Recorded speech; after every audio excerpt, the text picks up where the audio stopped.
Hello and welcome to the Nonsense Chronicles. This is Doug Sashery, and as always, to my left, Rob Mendiola. Hey, Rob. How's it going, Doug?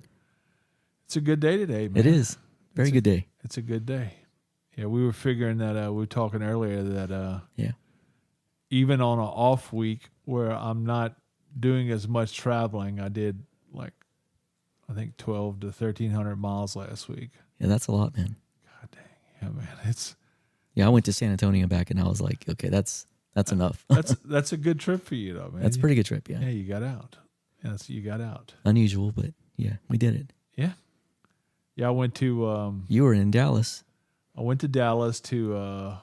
Mark Verma was a friend of many of ours up there in the Dallas music scene, and he passed away a couple of years ago, but he led a organization called Paws in the City, and I mean, he was so good for dogs, man. That's cool. You know, and they've done a good job. They even pulled in Drown Pool because those guys were really good friends with Mark, and well, hopefully there's somebody behind him that'll pick that work up, you know. Oh yeah, they've done a good job. They really have. Continue his legacy. Yeah, that'd be cool. They will, and yes, I did that and came back and a little bit of recovery.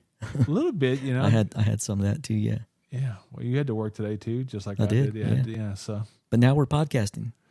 Now we're podcasting on a Monday, and once again, from the Louisville area, we are bringing in Mr. Victor Vasquez of FAIRDALEKINGS.com. Hey, Vic.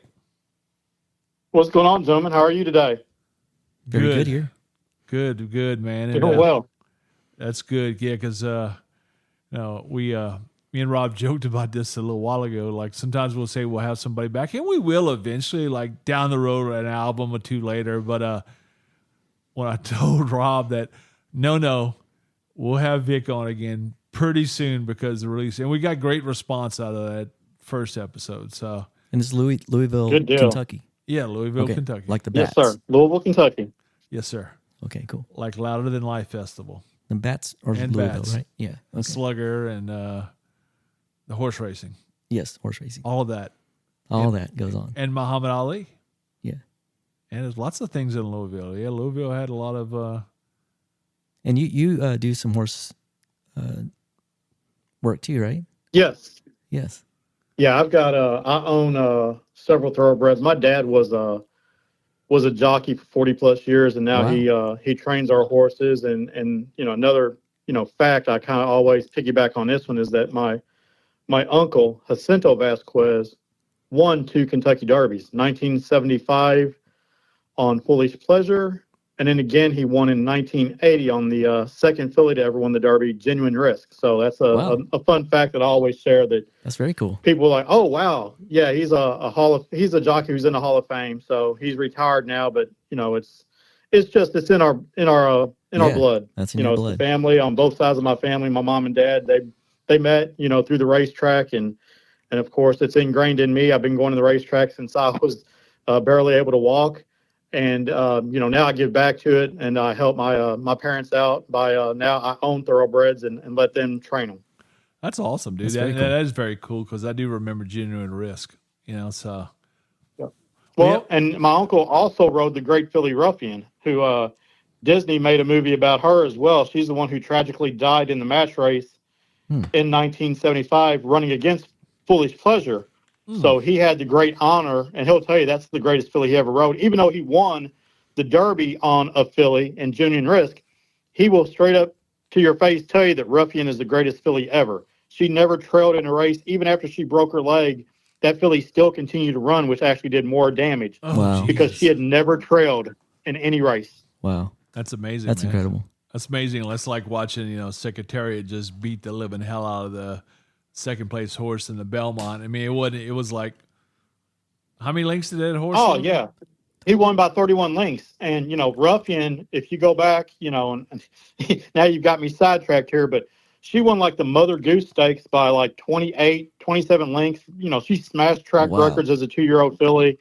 So, yeah, she has also one of those just huge commanding victories also in New York during that era. So, you had Secretariat winning the Triple Crown in 73, which my uncle, and I'll throw him out there again, actually beat Secretariat twice. Everyone, now they think Secretariat was the undefeated and greatest horse ever, which he is. He's really, don't not take nothing away from him. But he had a couple losses, and my uncle actually beat him twice on a horse named Onion and another that I can't think of. So, that's little facts in our family that, I always make sure that I carry the legacy and make people aware of it. Yeah, because I never knew that. I all about Secretariat is the 3 races. That's all I ever knew about. And the dominance there. But yeah, that's incredible, man. That really is. But we can segue that into college football, which we'll be talking about, because that's kind of like the length that Secretariat won the Belmont by is kind of like Bill Snyder scheduling Cal State Fullerton, so Kansas State could win 6 or 7 games a year. Oh, don't go there, man. Kansas State's going to win about 10 this year. They're a legit, actually top 20 team this year. But you remember? But I understand where you're going. Yeah, you remember? Oh, yeah. He used to just get there and schedule the school for the blind and all, the schools like that all the time to get his 6 wins and go to bowl games. And then when they changed the rule that you could play a couple 1A schools every couple of years, he still made them, put them on the schedule before anyone else was playing, 1AA teams. Yeah, and I don't blame him because, man, they took it in the teeth from Oklahoma and Nebraska for so many years when it was the what was it? Wait, it wasn't what was the conference called? The one that merged. Well, you had the Big 8, and then they had the Southwest. And, it was the Big 8. Yeah, it was the Big 8 conference. Yep. Yeah. So. Yep, they were the Big 8. And you also had the Southwest, and then they, all, pillaged together and came together, and then, of course, left some people out, which right. But anyway, I mean, it was a great time for football back then, with all those conferences that were regionally based and now, coast to coast, like the ACC having schools from Stanford and, Cal and SMU now in the Atlantic Coast Conference, and they're nowhere near the coast. They made fun of Louisville when we joined the ACC, and now we've got teams from California in the Atlantic Coast Conference. Go figure that out. Yeah, that is insane. It's well, you laughed about the South. I mean, some of those teams getting left out, but guess what? They came running back to them pretty quick when the Big 12 imploded. So they said, "Hey, yeah." They put Houston and who else? I forgot who else they put in besides Central Florida and stuff. I mean, yeah, that was interesting. Yeah, but no, we're here today to mainly talk about what everybody is drooling about: the July 19th release of EA's college football, and after 11 years of departure, and so 1 month away. Yeah, it's what's interesting about this is the mixes in with our seasoning business. We deal with influencers in food, and now we do it in music. But we're also going into the gaming realm too. So we've done a few of them already. Yeah, and I'm with Courtney Austin. That's right. I'm actually talking to a few people looking. So if you're a good gamer, and you've got a hell of a lot of followers and you Twitch, give me a contact. But the first one we reached out to is a guy, and I can't remember the guy's name because I just found out about it this past week. But he's doing a college campus tour this fall, and I didn't even have to. I told my cousin, my young cousin, I said, that's running that department. I said, "Oh, I have no doubt whatsoever what this is about. This has got to be college football." So this guy is going around, and he's going to tour camp, but he's got a huge following. But he also goes and he cooks, and he has food out when he's playing and stuff like that. But anyhow, see, I get sidetracked. I sidetrack myself. Yeah. But Vic, I guess the big thing we want to talk about is because there's all kind of modes or Heisman race and all that kind of stuff. To me, the biggest thing is always the dynasty. We'll play. Is it still 25 seasons you can play or 30 seasons? I forget. 30. It's 30 seasons that you can play. Yep. So you get to roll through a whole 30 seasons of that. Now, what are they going to do differently? There's got to be so many aspects. I mean, you got the funding for the hell, I can't remember. What's the 3-letter code now? I can't remember it. NIL. NIL. You got so Which, many. Name, image, likeness. Yes. You got that. I mean, then recruiting also, since Vic and I have played this game, recruiting used to be done at one time of the year. They had one signing period. Now we have two, one in December and then one in February. And you have the early signing period. And then the other one is always February 6th was National Signing Day. And I know that because that's my son's birthday. See? So that was my gift, was I gave him National Signing Day. See? Yeah, it's like me telling my oldest she got born on John F. Kennedy got shot day. Oh, yeah, nice. Sorry, everybody. Too soon. But, yeah, then also another thing, too, was they had that. There was another there was one other change I can't remember. And plus, the transfers. Back in the day, if you transferred, a player would have to sit out a year, and then he could go. I mean, most of the time it happened, but that was if your coach, Vic will tell you, if your coach allowed it. And if you wanted to go to a rival in your conference, which is even more of a possibility now since the conferences are so big. Well, back in the day, that coach wasn't signing that, man. You can go play at Rutgers or somewhere, but you're not going to go somewhere else in the SEC or, that just wasn't going to happen. So, Vic, I mean, tell me, how are they going to deal with all this? I'm curious. Well, probably the things we need to know most is, one, and I'll start off with this one because you mentioned the 3-letter word that I hate, but whatever. NIL will not be in dynasty mode, but they're going to call it, quote unquote, branding. So if you build your program up, your brand will impact your team and you'll be able to bring in better players. I like that. So I like that what idea. they don't want you to do is they don't want the shadiness that's associated with, the NIL, because these guys ain't getting paid for their name, image, and likeness. They're getting paid to go to school to play football. I mean, you can end that charade right now, and I will. I mean, that's what they're getting paid for. I agree. It's not about selling T-shirts and signing, autographs and doing charity work and stuff like that.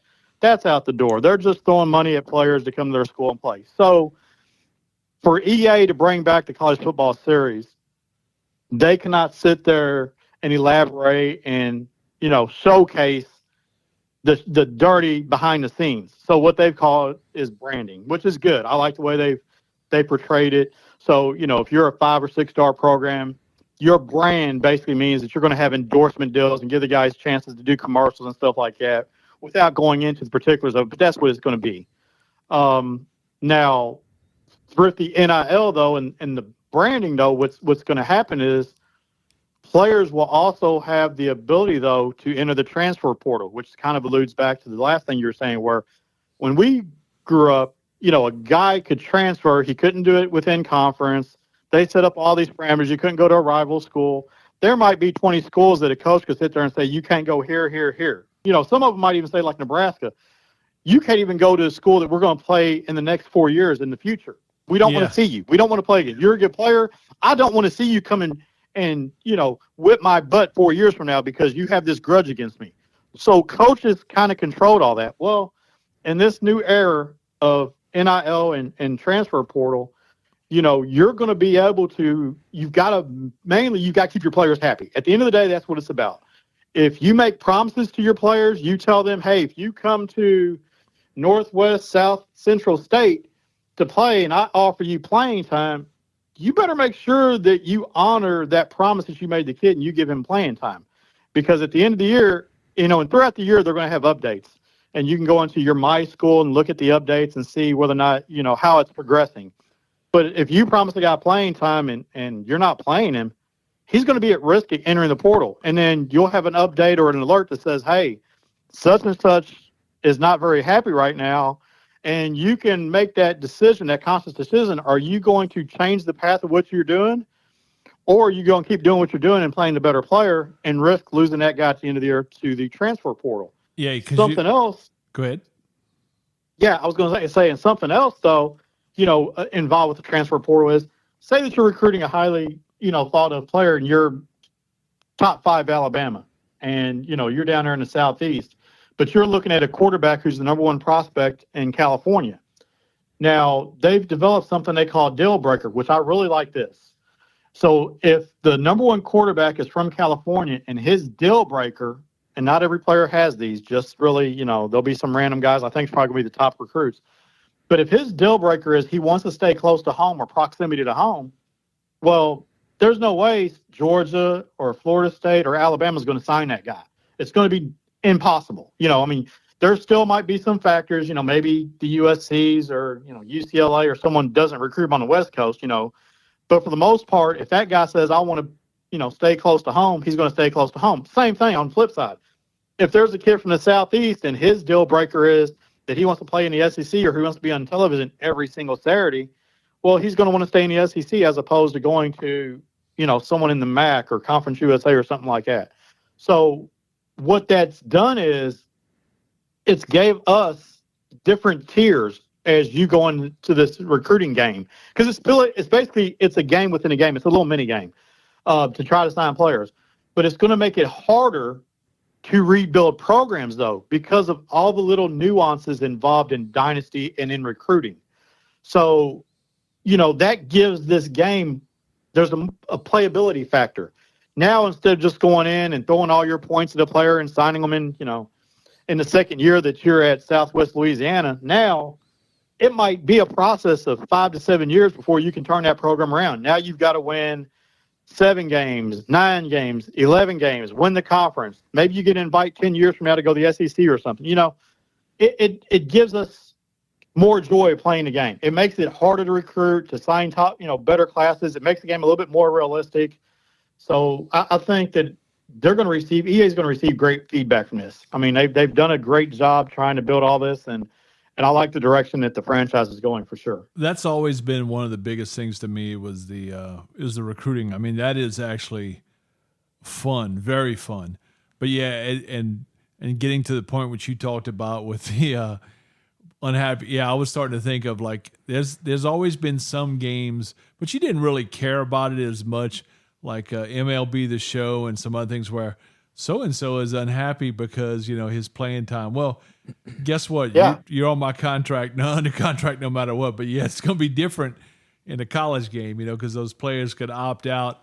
And if you're winning with what you got, you're probably going to stick with what you got. You could end up throwing that guy a bone. And I don't know if you give him – if he has 2 fantastic games against lesser schools that make him stay, or does he say – nah, that wasn't enough, I'm out. So it'll be interesting to see how that plays out. But that is as fun. That's as fun as playing the game as the recruiting. And I mean, that's how it is. That's how it is down here in the Southeast. Yeah, but also it keeps you more invested in the game.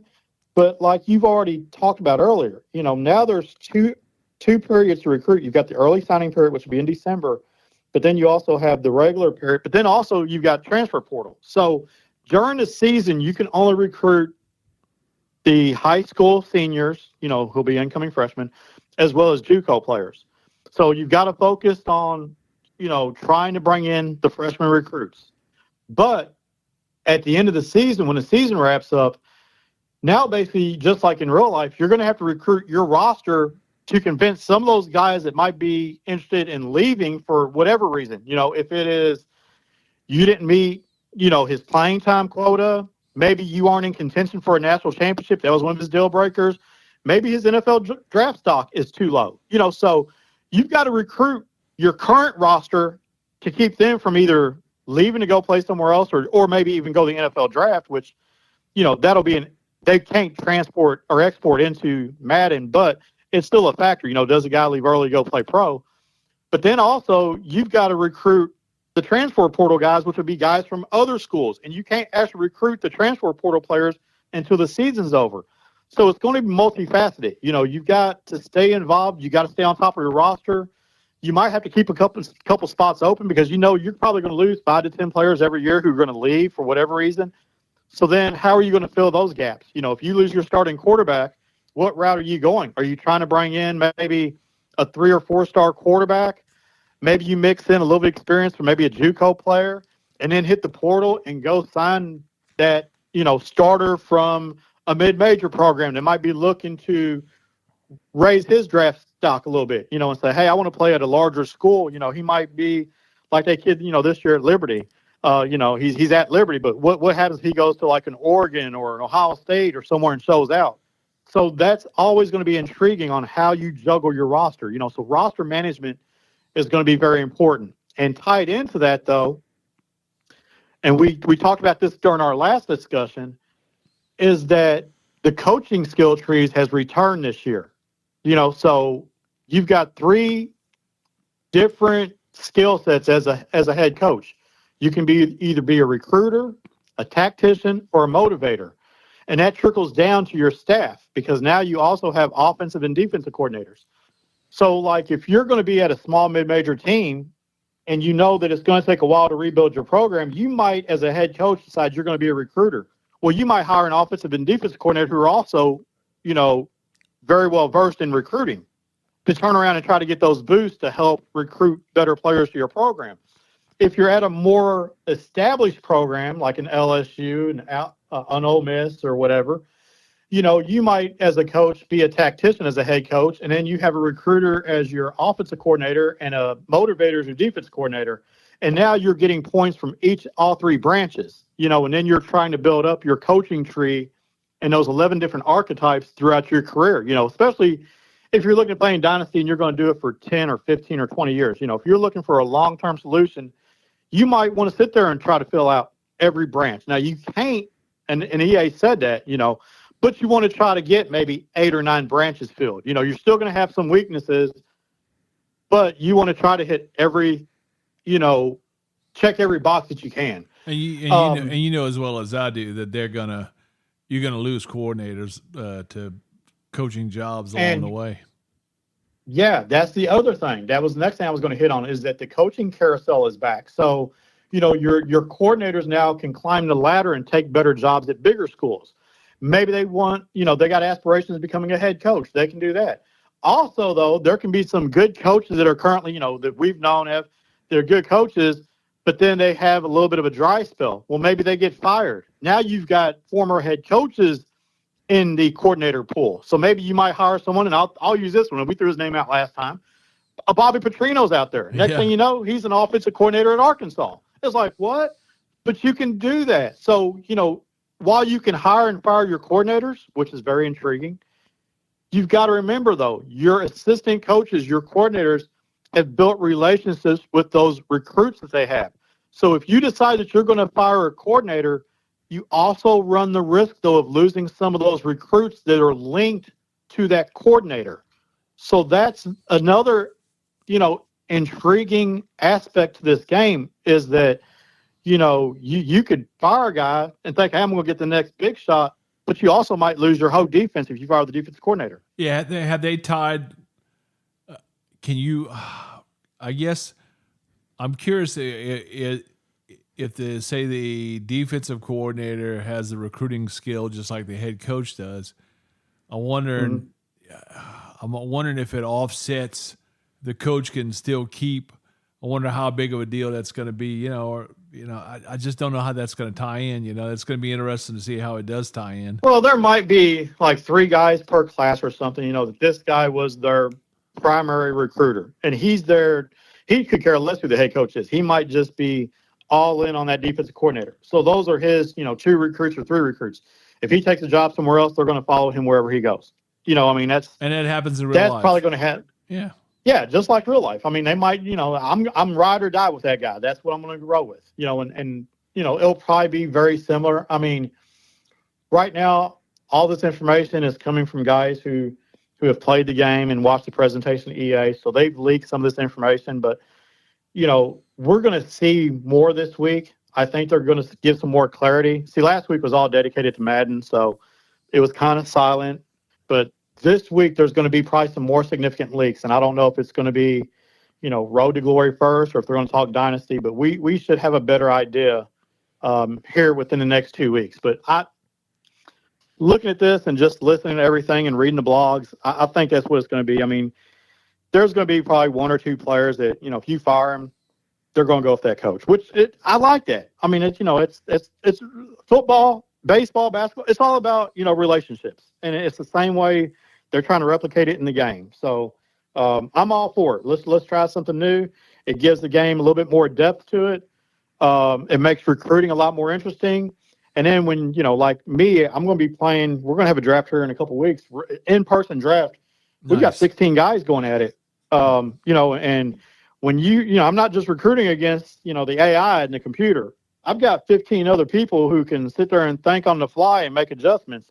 So I'm not just recruiting against the computer and, the other 120 teams, but I've also got 15 humans who are also trying to do the same thing and sign these recruits. Yeah. It's going to be very interesting trying to pull this off. Yeah, one of our old boys from Iowa the other day came and he posted something on a post, something I shared that you had done, and he said he remembered the leagues well, man. He's and it's funny, man. We took it.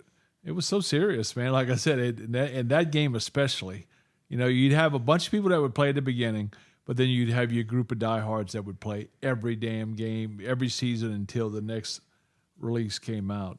So it'll be interesting. I'm wondering, are they going to be having any count? Vic showed me some stuff this week, man. I hadn't seen in years, including. Well, I forgot when we first got the roster. Like he would overlay his rosters on top of what the game generically gave you. Well, it was a little card reader, man. You stuck it in just like your little card you'd stick in like a USB card, and it was a memory card you'd put in there and did the rosters. And I'm wondering, is there going to be any kind of roster updates by them or something that? Yes. Now, there's going to be roster updates. What we don't know is how frequent those are going to be. It would be spectacular if they did a weekly update like Madden does, but I just don't know how realistic that is. Now, what about I'm reaching out to the roster adjusters at EA. I'm going to be in Florida this weekend and next week, so I'm trying to wiggle my way into EA and then let me take a tour of Tiburon Studios in Orlando. So good. We'll see how that shakes out. But I sent out a random tweet today and started following a guy, and he sent a message back in quotes, the FAIRDALE Kings. Yeah. Because he's been working for EA for years, and he's even aware of my work, and that's what he does now. He focuses on the rosters for Madden, and I think he probably also kicks in for NCAA. But I'm sure that they can go in, and there's got to be some kind of computer program that would link what they do with realistic stats, and then they can manually go in and change rosters. And they also probably, I'm going to venture to guess, with all the technology that's involved where, you can put those tracking devices and shoulder pads in the jerseys and stuff, that they can get a real-life feel on how fast players are. And if they're getting feedback from the schools, if the schools are, giving these guys access to look at those GPS coordinates and how fast miles per hour guys are going, speeds could change. You might have a guy who starts off on the default roster in 89, and he goes out there and runs a 21 miles an hour. Next thing you know, the next week he might be a 96 speed, and that would be fantastic. If it got to be that realistic, as opposed to us just guessing and looking at guys, 40 times or their 100-meter times in high school. That's how I used to adjust rosters.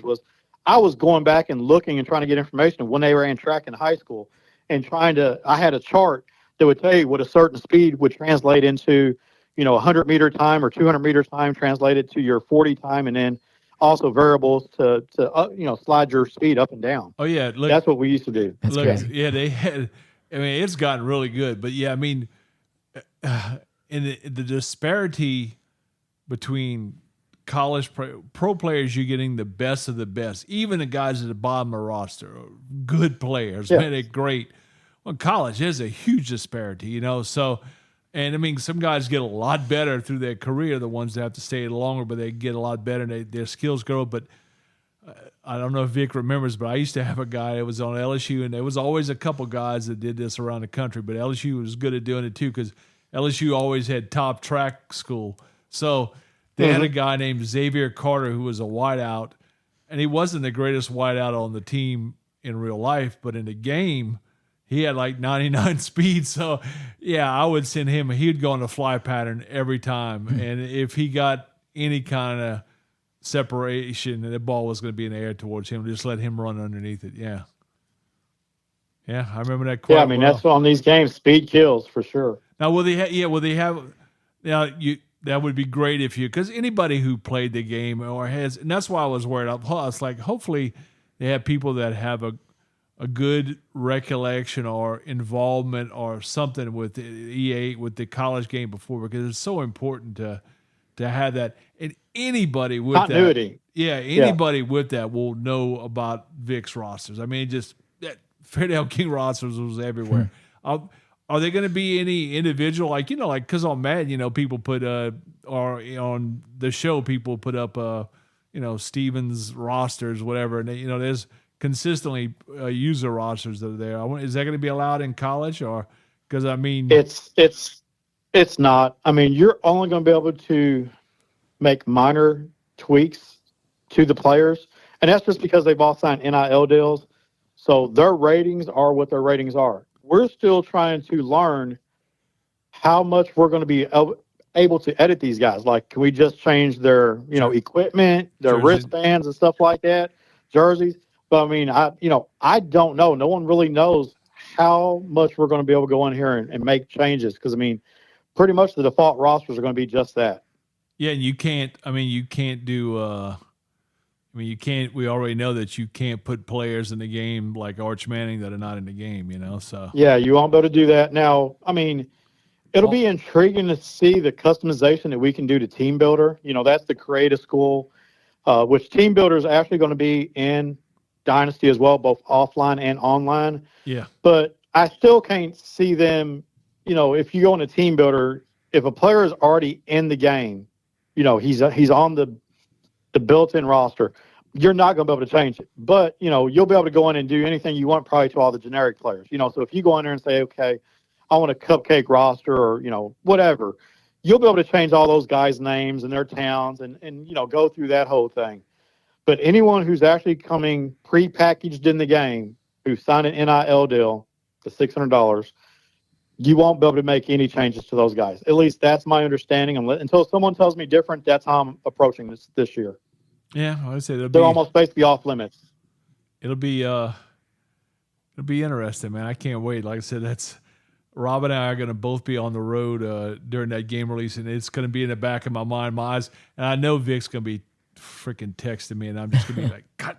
Oh, but I'm going to be blowing you up with texts and pictures and tweets, everything you can think of. I'm going to sit there and I'll be tempting you. You're going to be going wild because I'll be sending so many messages. It's going to kill me because, we had a friend that got in an auto accident going down to a concert in Florida. And I remember when the new Call of Duty came out, we said, man, we won't even play it until you get back, which he knew we were lying when we said that. So it was a big wink.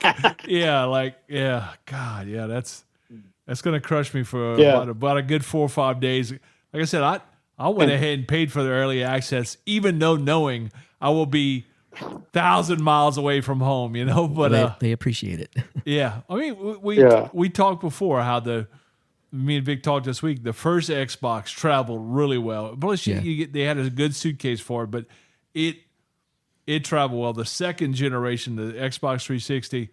It did not, man. You bumped it and it was messed up, Oh, but, you would get the ring, ring of death. Oh yeah, that's right. It would it would never go. Yeah, that's true. I remember that now. I had forgotten all about what it was called, but now I do remember.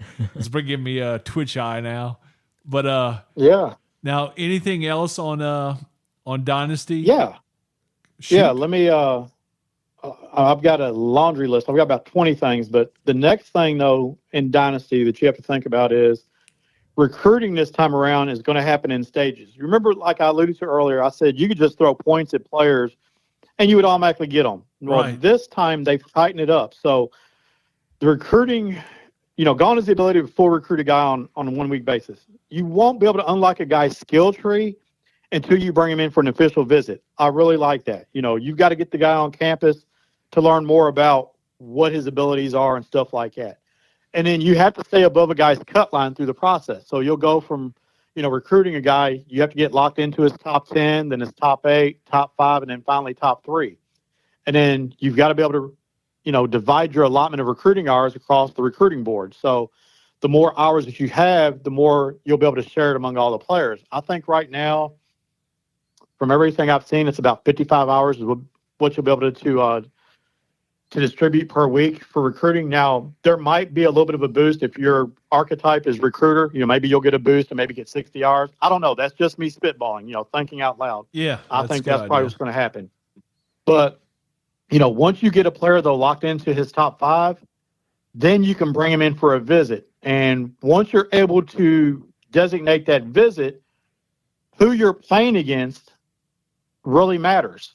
So, like, if you bring this guy in and you're playing Ohio State, number 2 Ohio State, and you win, that's going to move that guy a lot closer to you signing him. You're going to get a big boost for winning a top 5 or top 25 game. And that guy's going to enjoy his visit. If you bring that guy in and you're playing Lafayette or Louisiana or Rice or something, that guy's not going to get that excited. I mean, yeah, you might bring the guy in, you get a little bit of a boost for the win, but there's a difference between beating Kennesaw State and beating Ohio State. On the flip side, though, say that you lose, though, but you play competitive. You're going to LSU or Alabama, and you might be a mid-level team, and you go in and compete. You might not lose as many points, or you might actually gain a little bit of a boost because you were the big underdog, but yet you still were able to fight and show that guy a good time on his visit. On the flip side, though, you don't want to lose to Toledo or Ohio or someone, though, and you're a team was supposed to win. You're going to lose all your chances at probably signing that guy. Yeah, the coach will probably be gone. Yeah, that's right, in real life. Yeah. Yeah. And then, so that's a big thing, the way that they've changed that up. You can't just unlock everyone's, abilities in week 1. And the people cheated. There's a workaround last time, and they glitched the system, and they're going to. I mean, they're going to game the system. You give them a chance, but they're trying to tighten that up. You're also going to have a lot of flexibility in customizing your conferences. Now you can't create a conference from scratch, but you'll be able to go up to maybe I think 20 teams. And then you can also change who your protected rivals are. So say, for instance, Ohio State would, and this is blasphemy, but say they join the SEC, and you want to set up, because it's users, and say Ohio State versus LSU, and you want to make that a protected game that's going to happen every year. You have the flexibility to do that. You can make that a protected game and make sure that it's going to be played every year. In your dynasty, if you want to, you can adjust the number of conference games. I think right now the SEC plays 8 games. It's just like the ACC. If you want to bump that up to 9 or 10 games for conference, you can do that. You have the ability to change the amount of conference games that are played. If you want to change the way the conference championship game is played, right now they're at neutral sites. If you want to say, hey, we want to give it to the team who wins the conference, the regular season, you can put it at the home field of the school. So there's a lot of, customization that you can do. You can also customize the schedules. Now, conference games are always going to be locked. You can't flip those around. If you've got it set up and you're supposed to have 8 conference games, by default, the computer is going to set your schedule for, those in-game conference games. But you'll be able to make all the changes you want and modify your other 4 out-of-conference games. There's going to be annual rivalry games that will be played, during the real time frame. Everyone knows that the Red River Shootout happens the first or second week of October, and they're played at a neutral site. They're going to keep that game, during that time frame. The end of the season games, Louisville plays Kentucky the Saturday after Thanksgiving. That game will always be that Saturday after Thanksgiving. So it keeps it on that realistic schedule. They've got built in this game, this is how good they are. They have future schedules built in. So, there's schedules already that's been locked in, in real life in 2032. Wow. If your team has a schedule locked in 2032 with, say, for instance, Notre Dame, you're going to play them in 2032 of your dynasty, unless you want to make the change yourself. If you don't want to, I don't want to play Notre Dame 9 years from now. But if you do, and the conference or the out-of-conference games have already been scheduled, you're going to see that within your dynasty, which that's a nice little addition, because other than that, it was usually just totally random. They're trying to be as realistic as possible. If the game's already been made or agreed to, it's going to be in the game. Yeah, in the past it's been always, the first season, and then after that you're on your own. Yeah, but so that's good. That's good that they've leaned into that, man. And it's funny because LSU had schedules upcoming against the Longhorns and Oklahoma, regardless, before there was even conference talk of realignment, and then it actually happened. And Yeah. I looked at the SEC schedule this year, and it's insane. It was it's crazy. I was looking at Georgia's schedule, and if they can beat the teams on their schedule, no one could debate that they're the number one team. I mean, there's no way. But they've got some roadblocks. I mean, there are some games on there that you can circle and be like, because I was looking like Texas.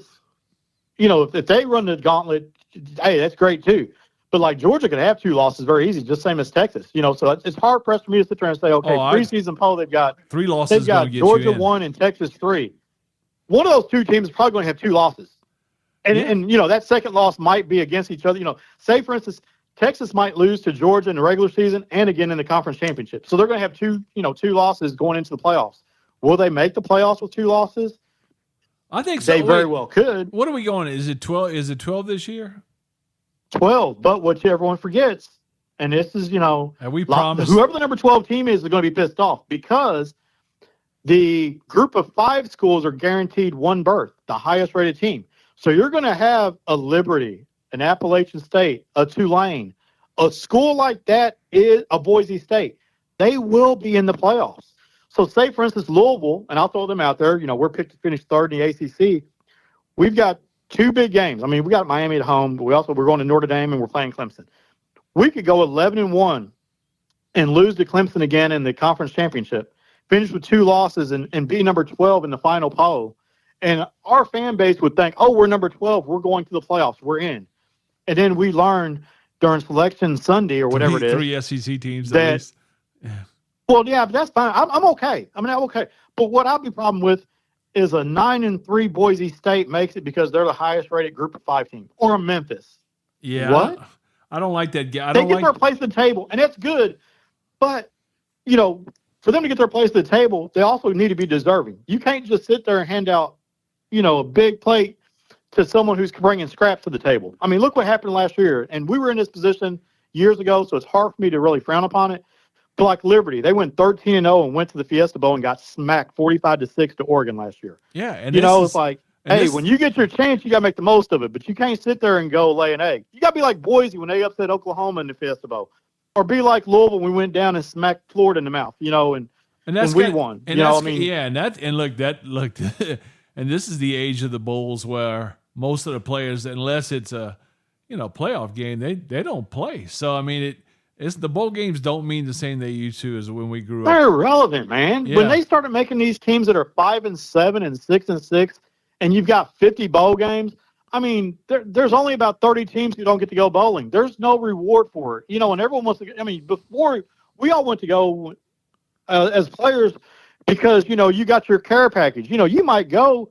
And they might give you an Xbox or a PlayStation 5, and then you're getting all the gear and all the swag and all this and that. That's what I asked a kid from Texas last year that one of my good friends, her nephew is the punter over at UT, which, by the way, I told him I can never pull for Texas. They're kind of like Auburn. Well, now I have to kind of pull for him, but I just hope, I hope he breaks the record for most punts in the season, longest punts in the season. I want him. I said I hope he has the best career ever a punter has ever had. But I was curious about the swag bags because I'd imagine now they can really go out. But it used to be that. But look, dude, the year that I think Orgeron was out during the season and LSU went like I don't know whatever 5-5 or whatever it was during 20 or whatever, they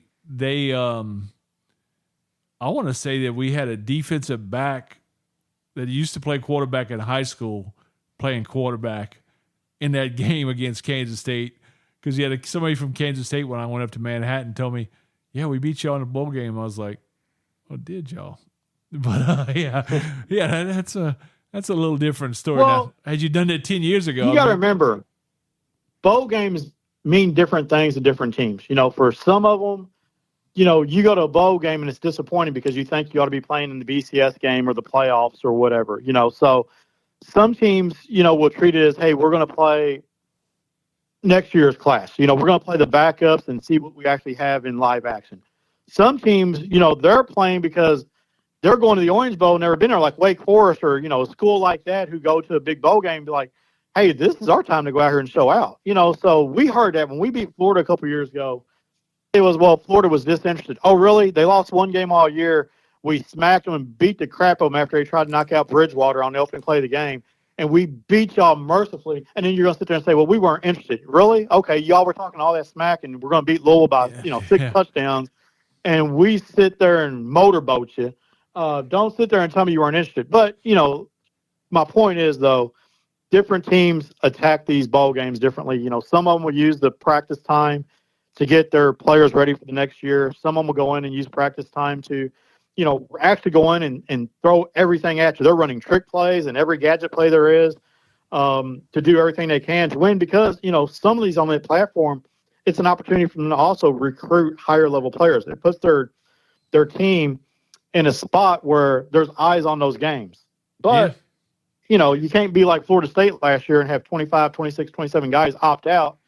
And then, and I just, understandably so, they're mad because they didn't, make the playoffs. Yeah, I know. But then you also have to do something in the game that you're in. You can't just sit there and, and lay down the way they did. And that coach, they did a great job with what they had, but man, that was a whole new roster. It wasn't the same Florida State team, and to hold it against them, is Georgia, it's unrealistic as well. Yeah, Georgia and Florida State really got put behind well, it puts the Orange Bowl in a bad situation too. How would you like to be that title sponsor? And you got all these people coming in there watching that butt whooping. I mean, no one wants to be at that game, and you're paying hundreds, if not thousands, of dollars to go those games, and you put on that product.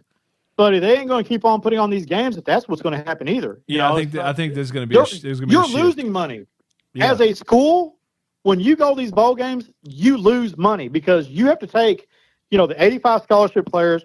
You have to bring with you so many boosters and administrators. You have to buy so many tickets, the travel costs, taking your band like Louisville played last year in San Diego. Do you think we took thousands of people? Even though we played USC, we just lost to Kentucky and we lost to Florida State. We weren't on that same high that we were on previously, And we ain't flying all the way across the country after Christmas and before New Year's to go out there and watch that, and we had some guys also opt out. It's like, no. And, it's not fair for the people hosting that bowl game in San Diego that we come out, Poinsettia Bowl or whatever heck it was. Yeah. We come out there and, and we lay an egg, but, we weren't interested also in going out there, which is sad to say. I mean, a bowl game, it doesn't mean as much as what it used to. These players used to play for the name on the front of their jersey, and now they're all playing for the name on the back. And that's, it's just the culture today, and I don't want to go off on that tangent, but that's just the way it is. But getting back to Dynasty real quick, I'll chime in here real quick to get back on topic. You talked about realignment. There's jersey patches. Like if you move your school, say Ohio State does go to the SEC, they're going to have the SEC patch on their jersey. The conference logos on the field are going to say SEC, so it's going to be SEC branded. That's a nice touch this game adds. Also, you were talking about that guy from Texas that and he might break the school records.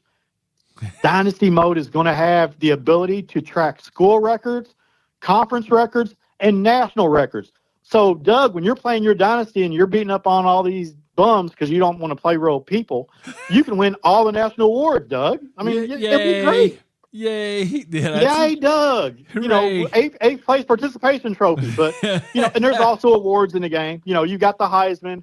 Now, some of the other awards, they didn't sign off on it.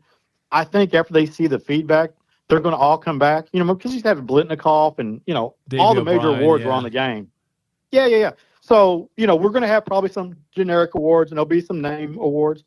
But those guys, they'll come back. I mean, I don't know if it's really – yeah, they must not have read too much about the impact of this game. Well, they read about the players saying they weren't going to play because of NIL. That was a farce. When those collectives and those players, we're going to unionize for it. No, nobody's going to unionize for it. These players want to be on the game. $600 in a copy of the game, and my name gets to be on the game for the rest of my life. I can sit there and say, hey, I was on the first game that came back. I was on EA Sports College Football 25. I want to be on the game. There's only one guy that doesn't want to, and that's Arch Manning. Yep. And I still don't understand that. You sit there and talk to your blue in the face. I do not understand why you do not want to be on the video game. It doesn't make sense. Yeah, he's going to be on Madden in the future. Come on, man. Yeah, it's spotlight look, as well as I do. But yeah, it's a maybe his family doesn't want to see him transfer automatically on the game and end up playing at New Mexico. I don't know. Maybe it's going to affect his brand. I know, man. Trust me, there's a couple transfers I'm kind of grudging my teeth about still this year, but it is what it is. And you know what, Vic, I want to do this again. I want to do this again before the release comes out. Rob's looking at me like, what? Yeah, y'all lost me at it. I know a long time ago. But that's not fair, though, because he can talk music equipment with people we have on, and I'm just like, no, I can hear the passion, though, behind it, and I'm digging it. That's cool. Very much so. Yeah, But I want to do this again because we like to pop it X amount of minutes, and then we keep it fresh. But yeah, Vic, we'll do it again and bring you back because, dude, I think we'll have more to talk about, and especially if you go and do some question seeking in Florida, man. Oh, yeah, I'm going to try to, I'm sitting there trying to wiggle my way in. I mean, maybe I'll just get to tour the facility, which that'll still be great, but, maybe I can get my way in there. I'm sure I'll probably have to sign an NDA and, I'll have to be tight-lipped and I'll have an embargo, but, we'll see. I mean, I've reached out to several people and, I mean, God dog, I didn't expect the response that I got. So it was amazing when this guy, because I showed my son, he's like, wait a minute, that's who? I said, yeah. I said, he sent me a tweet and da-da-da. And he's like, are you kidding me? He said, you're nobody, Dad, because he don't know what I did. I mean, all he did was he stuffed memory cards in envelopes and shipped them off. That's all he had to do. He didn't understand that I had 25,000 people follow me on, my forums, and I probably reached out to at least 100,000 people a year who were downloading my rosters or sending me whatever. I mean, that's free marketing. I was big before there was social media the way it is today. I was a pretty big deal. This was basically social networking before there was social networking. Yeah, it'd be crazy for them not to take advantage of that. That connection. Now Vic, I'm wondering, can you go to Operation Sports and somebody's made a coupon for you where it says you get into EA's you get a VIP access. I've got Photoshop now. I'm just still trying to figure out how the heck to use the damn thing. We told you that. We told you that last time. We'll get there. Yeah, that's dude. Like I said, if you can only see it and not talk about it for a while, that works as well. But we have so much more to discuss that is going to come out about this game between now and that time. And I know people. Oh, don't worry. I'll break the internet next week if I do go to Orlando. And next, I'm thinking Tuesday or Wednesday. And even if they won't let me in the building, maybe I'll stand outside the door of the EA Sports door there because I've already looked at the facility where the heck it's at. And they've got that big monitor outside in their little courtyard.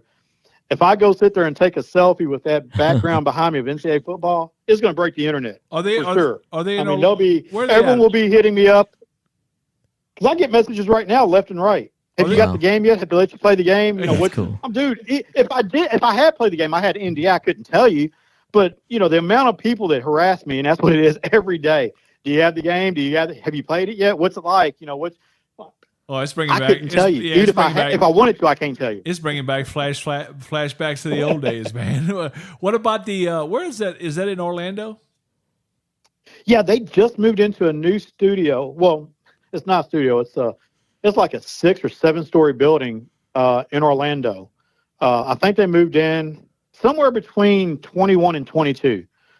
It's state of the art. It is a beautiful facility. Imagine. Just Google it. Oh, look it up. Is that Tribune or Tiburon or whatever it was? Tiburon. Yeah. Remember, it has the shark. That was their logo. Yeah, Tiburon Studios with the shark. Because on the old games we used to play Madden and college football. Back in the old days, when you could create a school, there was always that Tiburon shark. There was an option to use as a logo, for one of your creative schools. That is true. God, that brings back memories. That just blows me away that all this is in a video game. It is, dude. It's crazy.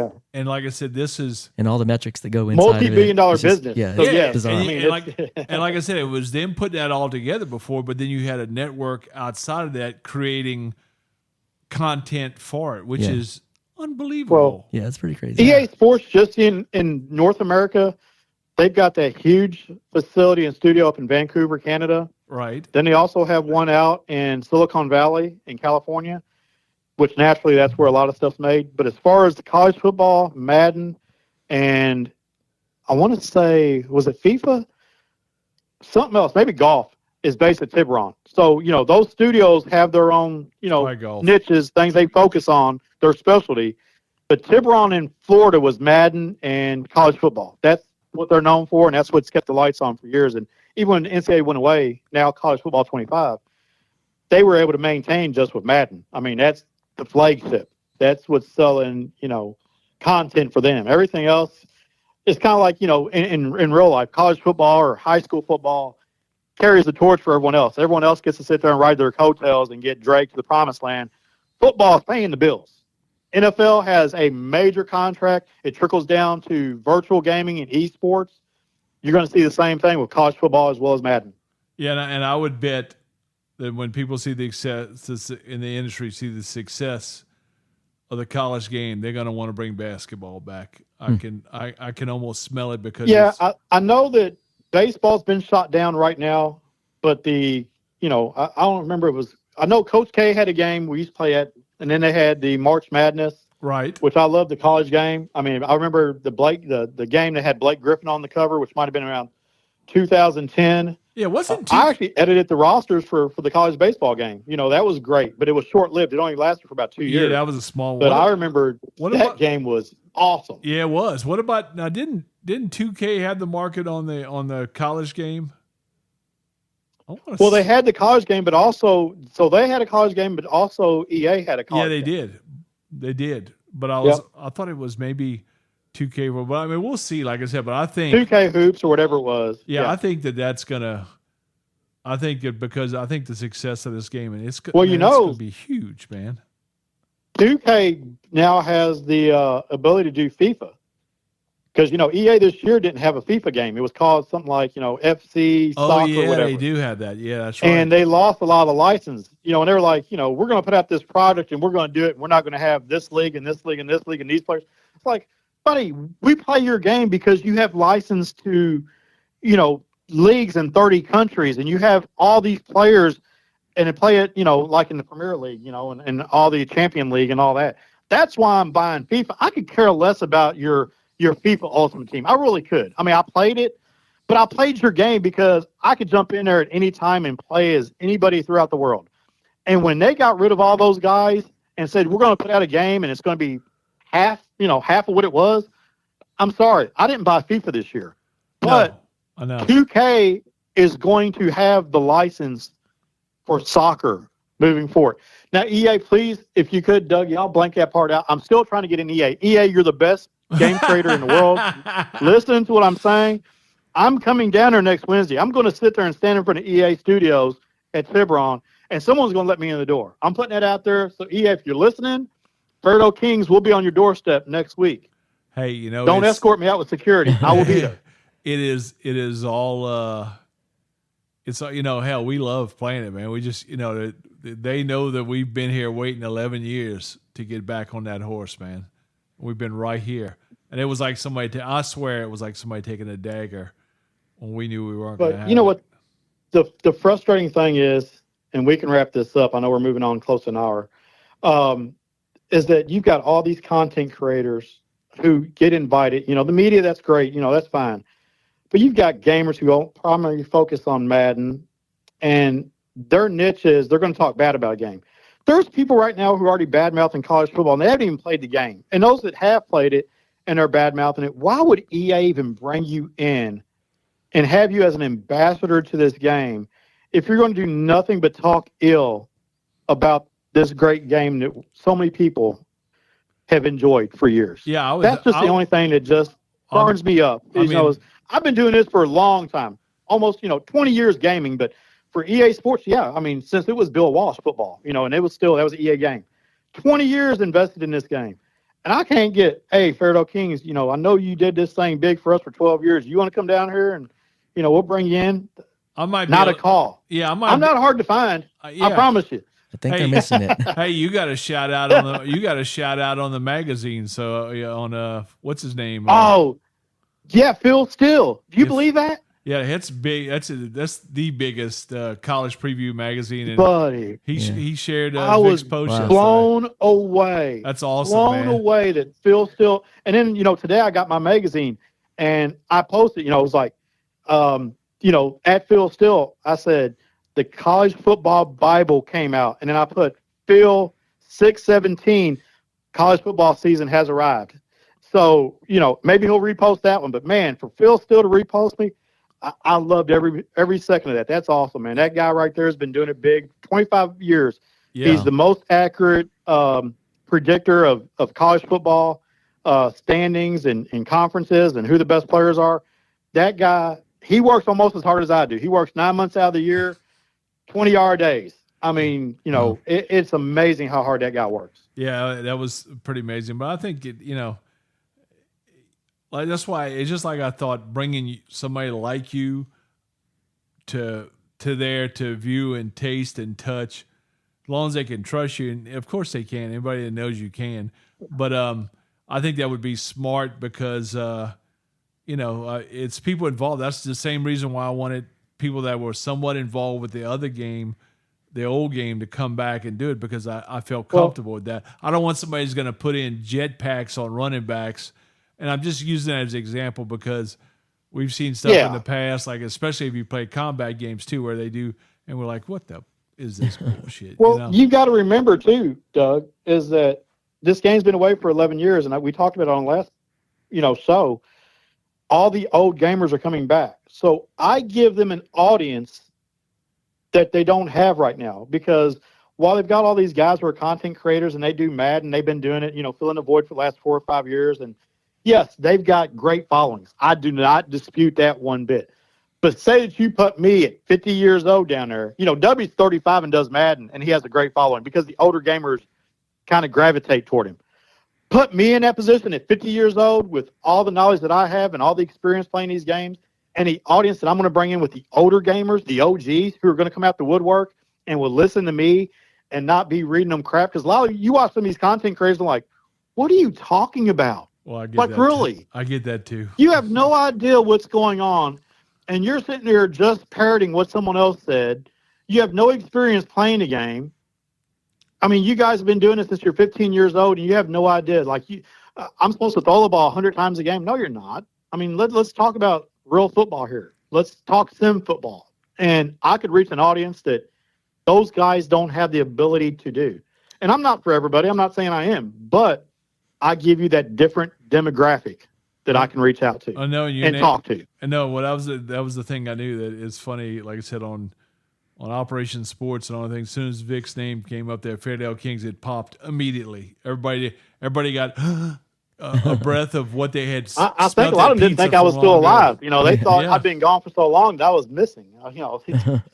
Hey boy, well we're gonna catch up on this again before the release because I just can't get enough of it, and I know everybody else can't. And Rob had enough of it like our first episode on this 5 minutes in. But I just have no football knowledge, so it's okay, man. You can see how this is the only thing we've talked about like this, so you can tell, But we will be back. Please go to FairdaleKings.com. Go to Fairdale Kings, especially his YouTube page, because you will get so much information there. But he's on the other platforms as well. And I'm doing skits, man. I'm just trying to sit there and generate, some views. But right now, it's it's pretty dead until some information comes out.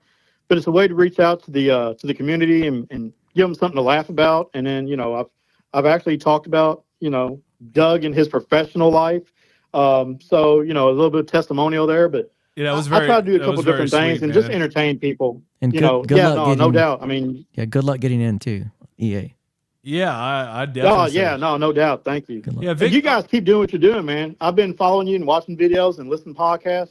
I mean, you guys are knocking it out the park. So keep doing what you're doing, man. We're having. You guys have a nice little relationship there and back and forth. I know that Rob right now is out of his element, like a fish out of water, talking about college football, but video gaming. Yeah, you see the trust. Me, I mean, you pick you pick the podcast, and depending on what we're talking about, and if we get into music equipment, I just sit back and okay, I'm just going to shut up. I'm a techie. I'm not an athlete. Yeah, he can get into all that stuff. Yeah, but we'll do this again. Yeah, and no doubt. I think it's great. Thank you guys. Yeah, thank you, man. I want to thank everybody for listening today, and please like and subscribe. Later. Later.